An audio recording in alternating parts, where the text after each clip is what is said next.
வணக்கம், welcome to foods of India.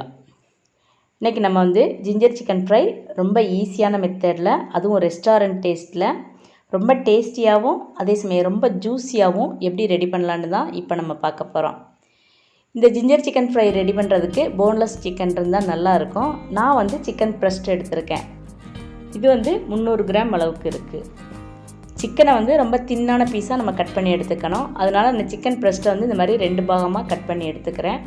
அதுக்கப்புறம் ஒரே மாதிரி சைஸில் சின்ன சின்ன பீஸாக நம்ம கட் பண்ணி எடுத்து வச்சுக்கணும்.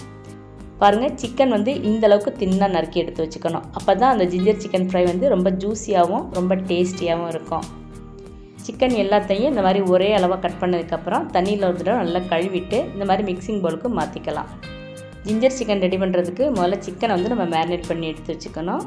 அதுக்கு இந்த சிக்கன் கூட 1 table spoon soya sauce, 1 table spoon vinegar, அப்புறம் 2 டேபிள் ஸ்பூன் கார்ன்ஃப்ளவர், 1 டீஸ்பூன் அளவுக்கு மிளகுத்தூள், அப்புறம் இந்த சிக்கனுக்கு தேவையான அளவு உப்பு. இப்போ இதெல்லாத்தையும் சேர்த்துட்டு இந்த சிக்கனை நல்லா இந்த மாதிரி கலந்து விட்டுக்கணும். இந்த கார்ன்ஃப்ளவர், வினிகர் எல்லாம் சிக்கனோட நல்லா இந்த மாதிரி மிக்ஸ் ஆனதுக்கப்புறம் இது அப்படியே ஒரு 20 நிமிஷம் நம்ம ரெஸ்ட்டில் விட்டுறலாம். அந்த 20 நிமிஷத்துக்குள்ளே இந்த வினிகர், இந்த உப்பு, மிளகுத்தூள் எல்லாம் இந்த சிக்கனில் நல்லா சார்ந்து இருக்கும். இப்போ அது அப்படியே இருக்கட்டும். இதுக்கு நடுவில் நம்ம இதுக்கு ஒரு பேஸ்ட் அரைச்சி எடுத்துக்கணும். அதுக்கு ஒரு மிக்ஸி ஜாரில் ஒரு பெரிய வெங்காயத்தை இந்த மாதிரி நறுக்கி சேர்த்துக்கலாம். இது கூட கொஞ்சமாக கருவேப்பிலை, அப்புறம் கொஞ்சமாக கொத்தமல்லி தழை, இது கூட 3 பச்சை மிளகாய். இப்போ இது எல்லாத்தையும் சேர்த்து தண்ணி சேர்க்காமல் இந்த மாதிரி அரைச்சி எடுத்துக்கணும். கொத்தமல்லி, கருவேப்பிலை நம்ம ரொம்ப அதிகமாக சேர்த்துட்டோம்னா இது ரொம்ப கிரேவி மாதிரி வந்துடும். அதனால் கொஞ்சமாக தான் நம்ம சேர்த்துக்கணும். சிக்கனை மேரினேட் பண்ணி 20 நிமிஷம் ஆயிடுச்சு. இப்போ நம்ம ஜிஞ்சர் சிக்கன் ரெடி பண்ண ஆரம்பிச்சிடலாம். இப்போ இந்த மாதிரி அகலமான ஒரு பேன் எடுத்துக்கணும். இதில் 3 டேபிள் ஸ்பூன் அளவுக்கு எண்ணெய் சேர்த்துக்கலாம். இப்போ எண்ணெய் சூடானதுக்கப்புறம் அடுப்பை மீடியம் ஃப்ளேமில் வச்சு இந்த சிக்கன் பீஸை ஒன்றொன்னா தனித்தனியாக அந்த பேனில் படுற மாதிரி நம்ம இந்த மாதிரி அரேஞ்ச் பண்ணி எடுத்துக்கணும். ஒன்று மேலே ஒன்று போட்டுறக்கூடாது. இந்த மாதிரி தனித்தனியாக இருக்க மாதிரி இருக்கணும்.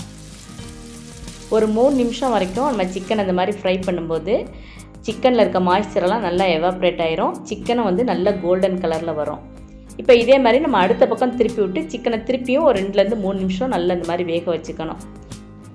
இந்த மெத்தடில் நம்ம சிக்கனை ஃப்ரை பண்ணோம்னா சிக்கன் ரொம்ப சாஃப்டாக இருக்கும். சிக்கனில் இருக்க தண்ணி சத்தெல்லாம் நல்லா குறைஞ்சி அந்த சிக்கன் நல்லா இந்த மாதிரி கோல்டன் கலராக வரும்போது இப்போ நம்ம அரைச்சி எடுத்து வச்சுருக்க அந்த பேஸ்ட்டை சேர்த்துக்கணும். இப்போ இது கூட இந்த மாதிரி நீளமாக பொடியாக நறுக்கின இஞ்சியை நம்ம சேர்த்துக்கணும். ஜிஞ்சர் சிக்கனுங்கிறனால நம்ம இஞ்சி நல்லா தாராளமாகவே சேர்த்துக்கலாம். நான் 3 டேபிள் ஸ்பூன் அளவுக்கு இந்த மாதிரி நீளமாக நறுக்கின இஞ்சி சேர்த்துருக்கேன். இப்போ இது கூட 1 டீஸ்பூன் அளவுக்கு இஞ்சி பூண்டு பேஸ்ட் சேர்த்துக்கணும். இப்போ இந்த அரைச்சி வச்ச பேஸ்ட்டுக்கு தேவையான அளவு உப்பு சேர்த்துக்கலாம். இப்போ இதெல்லாத்தையும் சேர்த்து திருப்பியும் நல்லா இந்த மாதிரி கலந்து விட்டுக்கணும். இப்போ அடுப்பை நம்ம அதே மீடியம் ஃப்ளேமில் வச்சு இந்த மசாலாக்கள்லாம் நல்லா கோல்டன் கலராக வர்ற வரைக்கும் நம்ம ஃப்ரை பண்ணி எடுத்துக்கணும். நடுவில் ஒரு 2-3 தடவை கரண்டினால் நல்லா கலந்து விட்டுக்கணும். இந்த மாதிரி கலந்து விடும்போது அந்த சிக்கனோட இந்த அரைச்சி வச்ச பேஸ்ட்டெல்லாம் நல்லா ஒன்று சேர்ந்துடும். நல்லா ஃப்ரை பண்ணும்போது அது நல்லா கோல்டன் கலராக மாறி வந்துடும். நம்ம முதல்ல எண்ணெயில் இந்த அரைச்சி வச்ச பேஸ்ட்டெல்லாம் சேர்த்துட்டு அதுக்கப்புறம் சிக்கனை சேர்த்துருந்தோம்னா இந்த ஜிஞ்சர் சிக்கன் ஒரு கிரேவி மாதிரி வந்துடும். அதனால தான் ஃபஸ்ட்டு நம்ம சிக்கனை நம்ம எண்ணெயில் ஃப்ரை பண்ணிவிட்டு அதுக்கப்புறம் இந்த அரைச்சி வச்ச பேஸ்ட்டை சேர்த்துக்கிறோம்.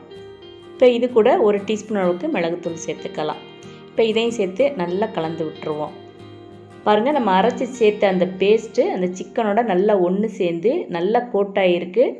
அதே சமயம் நல்ல ப்ரௌன் கலராக வந்துருச்சு. இந்த டைம் நம்ம அடுப்பை ஆஃப் பண்ணிடலாம். அவ்வளோதான். பாருங்கள் எவ்வளோ ஜூஸியாக நம்மளோட ஜிஞ்சர் சிக்கன் ரெடி ஆயிடுச்சுன்னு. இது வாயில் வச்ச உடனே ரொம்ப ஜூஸியாக ரொம்ப சாஃப்டாக இருக்கும், ரொம்ப டேஸ்டியாக இருக்கும். ஒரு சூப்பரான ஸ்டார்டர் ரெடி பண்ணணும் அப்படின்னு நீங்கள் நினச்சிங்கன்னா இந்த ஜிஞ்சர் சிக்கனை ரெடி பண்ணலாம். அதே மாதிரி சாம்பார் சாதம், ரசம் சாதம், அப்புறம் வெரைட்டி ரைஸ் எல்லாத்துக்கும் ஒரு சூப்பரான சைட் டிஷ்ஷாக இருக்கும். நீங்களும் இன்றைக்கே இந்த ஜிஞ்சர் சிக்கனை செஞ்சு பாருங்கள். எப்படி இருந்துச்சுன்னு கமெண்ட்ஸில் சொல்லுங்கள். இந்த வீடியோ உங்களுக்கு பிடிச்சிருந்தேன்னா லைக் பண்ணுங்கள், ஷேர் பண்ணுங்கள். மறக்காமல் ஃபுட்ஸ் ஆஃப் இந்தியா சேனலை சப்ஸ்கிரைப் பண்ணுங்கள். தேங்க்ஸ் ஃபார் வாட்சிங்.